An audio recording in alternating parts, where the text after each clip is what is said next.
Hello बच्चों, आज हम पढ़ने वाले हैं क्षितिज बुक का चैप्टर नंबर 4, जिसका नाम है सांवले सपनों की याद। जिसके लेखक हैं जाविर हुसैन। तो चलिए आइए इसे स्टार्ट करते हैं इसके परिचय से। तो यहाँ पे जो लेखक हैं वो हमें अपनी एक याद बता रहे हैं जो कि अपने एक डायरी में लिखे थे। तो ये जो मतलब जो ये चैप्टर है वो पूरा एक संस्मरण है, मतलब कि एक याद है जो लेखक अपने डायरी में मेंशन किए थे, मतलब लिखे थे। और इसमें उन्होंने बहुत ही प्रसिद्ध पक्षी विज्ञानी यानी कि सालिम अली की उनकी मृत्यु के बाद जो उन्हें दुख हुआ था वो यहाँ पे उन्होंने बताने की कोशिश की है। तो सालिम अली जो थे वो एक पक्षी विज्ञानी थे, उन्हीं के बारे में इन्होंने अपनी डायरी में लिखा था। तो यही मतलब कि यही इस चैप्टर में है। तो चलिए अब इस चैप्टर को स्टार्ट करते हैं।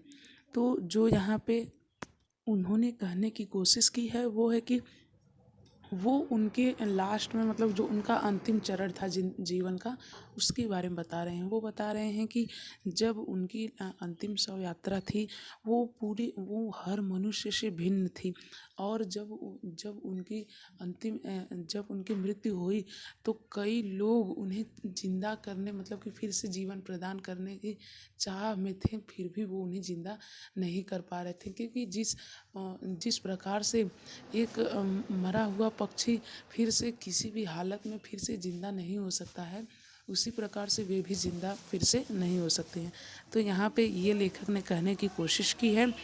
और इसी के साथ कहते हैं कि जो मतलब कि ये थे सालिम अली, वो प्रकृति में इतना ज़्यादा विलीन थे कि उनके अंदर कोई भी दिखावा नहीं था प्रकृति के प्रति कि हाँ, मैं प्रकृति को लेकर बहुत सीरियस रहता, मतलब बहुत प्रकृति प्रेमी हूँ। वो दिखावा नहीं करते थे। वे बहुत ही साधारण आचरण वाले व्यक्ति थे। तो उनका व्यक्तित्व एकदम सरल था। और सालिम अली का जो कहना था वो था कि जो इस दुनिया के सारे मनुष्य हैं वो प्राकृतिक चीज़ों को, यानी कि वृक्ष हुआ, पक्षी हुए और पशु हुए, इन सब चीज़ों को मतलब कि प्राकृतिक नज़र से देखें। इस मनुष्य की नज़र से ना देखें, क्योंकि अगर वे मनुष्य की नज़र से देखेंगे तो मनुष्य क्या करता है कि इस समय जो मनुष्य है वो काफ़ी पक्षियों को मार रहे हैं, उनका जीवन ले रहे हैं। तो ये ठीक नहीं है। अगर मनुष्य प्राकृतिक की नज़रों से देखेंगे कि हाँ, मैंने ही इन्हें बनाया है तो मैं इसे क्यों मारूं, तो मनुष्य शायद ही पशु पक्षियों को मारेंगे या फिर अंत करेंगे। तो यही जो उनका पहला ये जो इनका पहला 4 पैराग्राफ है, उसमें लेखक ने यही समझाने की कोशिश की है कि जो सालिम अली थे वो प्रकृति को लेके काफ़ी ज़्यादा सीरियस रहते थे, वो काफ़ी ज़्यादा प्राकृतिक प्रेमी थे। अब उसके अगले अगले वाले दोनों पैराग्राफ्स में लेखक कह रहे हैं कि अगर अब वो प्रकृति को अपनी सुंदरता से जोड़ने की कोशिश कर रहे हैं। देखिए कितनी सुंदरता से जोड़ रहे हैं। तो अगर आपको पिछले पैराग्राफ में कुछ भी समझ में नहीं आया हो तो कमेंट बॉक्स में हमें कमेंट करके बता दें, मैं उसका आंसर आपको ज़रूर दूंगा। तो चलिए अब आते हैं इन दोनों पैराग्राफ्स के बारे में बात करते हैं। तो अगले पैराग्राफ्स में लेखक कह रहे हैं कि अगर आज भी कोई वृंदावन जाए, वृंदावन मतलब आप सब लोग जानते ही होंगे वृंदावन, अगर आज भी कोई वृंदावन जाए तो वो वहाँ की जो यमुना का जल है वो उन्हें पुराने इतिहास को ज़रूर याद दिला देंगे कि कभी वहाँ पे कृष्ण मतलब कि कभी वहाँ पे कृष्ण रास लीला करते थे तो गोपियों से शरारत की थी, मक्खन की हाड़ियाँ फोड़ी थी। और वो जो मतलब कि जितने भी कार्य किए थे, जितने भी नटखट कार्य किए थे, वो सब उन्हें याद आ जाएगी। और अब वो प्राकृतिक सुंदरता का वर्णन करने की कोशिश कर रहे हैं। उसके आगे में वो कह रहे हैं कि आज भी वहाँ पे मतलब कि आज भी वहाँ पर बहुत अच्छी सुंदरता है, काफ़ी अच्छे वन हैं, वृक्ष हैं, मतलब कि अब अभी भी वहाँ पे प्राकृतिक सुंदरता छाई हुई है। तो यही आगे वाले लाइन में कहने की कोशिश कर रहे हैं। अब चलिए थोड़ा सा और आगे चलते हैं। अब वो कहने की कोशिश कर रहे हैं कि अब मैं ज़्यादा पुरानी कथाओं के डीप में, मतलब गहराई में नहीं जाना चाहता। मैं उस व्यक्ति के बारे में बात कर रहा हूँ, मतलब लेखक कह रहे हैं कि वो उस व्यक्ति के बारे में बात कर रहे हैं जो काफ़ी दुबले पतले से थे और शायद इन्हीं दुबले पतले होने की वजह से कैंसर जैसी मतलब कि खतरनाक बीमारी के द्वारा उनकी मृत्यु हो गई थी।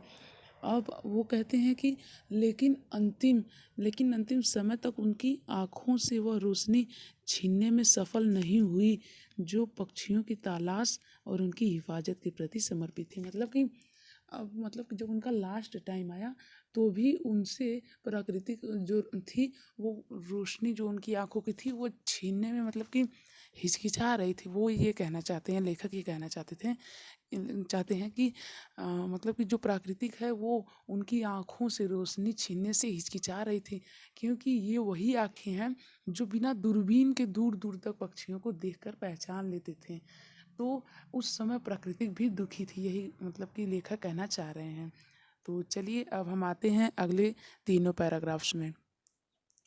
तो यहाँ पे लेखक ने कहा है कि सालिम अली के जैसा पक्षियों का देखभाल करने वाला आज तक उन्होंने कभी नहीं देखा है। मतलब कि आज तक उन्होंने ऐसा प्रकृति की रक्षा करने वाला कभी नहीं देखा है।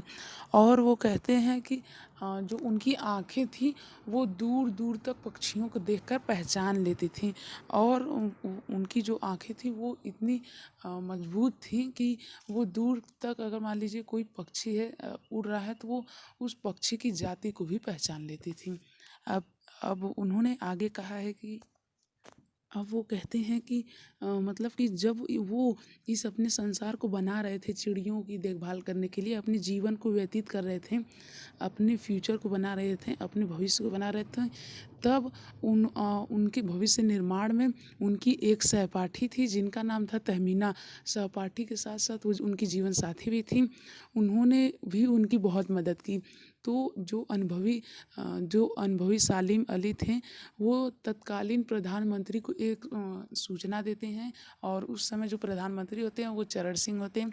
वो उन्हें सूचना देते हैं कि केरल को रेगिस्तान के धूल से चल रही हवाओं से बचाने का अनुरोध करते हैं, मतलब कि उन्हें सूचना देते हैं चौधरी चरण सिंह को।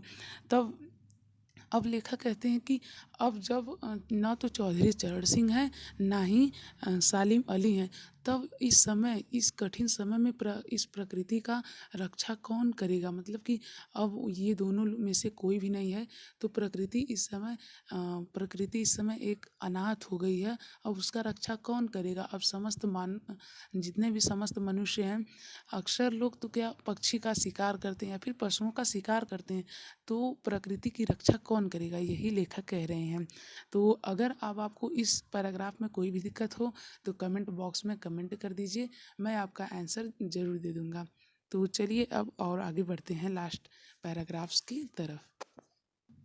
अब लेखक आगे बढ़ते हैं तो वो बताते हैं कि जो सालिम अली थे वो फॉल ऑफ ए स्पैरो के नाम से अपनी आत्मकथा यानी बायोग्राफी लिखे थे।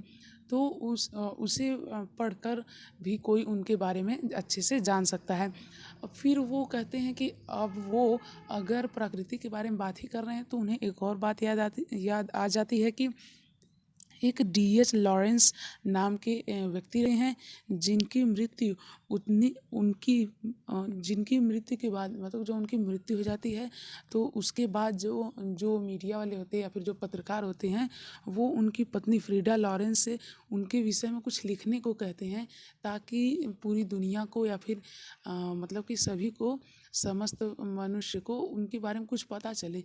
तो वो कहती हैं कि जो D.H. लॉरेंस थे उनके बारे में तो मैं इतना अच्छे से नहीं बता सकती जितना अच्छे से मेरी छत पे बैठी ये गौरैया बता सकती है। मतलब कि वो भी एक पक्षी प्रेमी ही थे और उनका जो इतिहास था या फिर उनके बारे में जितनी भी चीज़ें थी वो मतलब कि सभी लोग जानते हैं, तो उसे लिखने की कोई ज़रूरत नहीं है।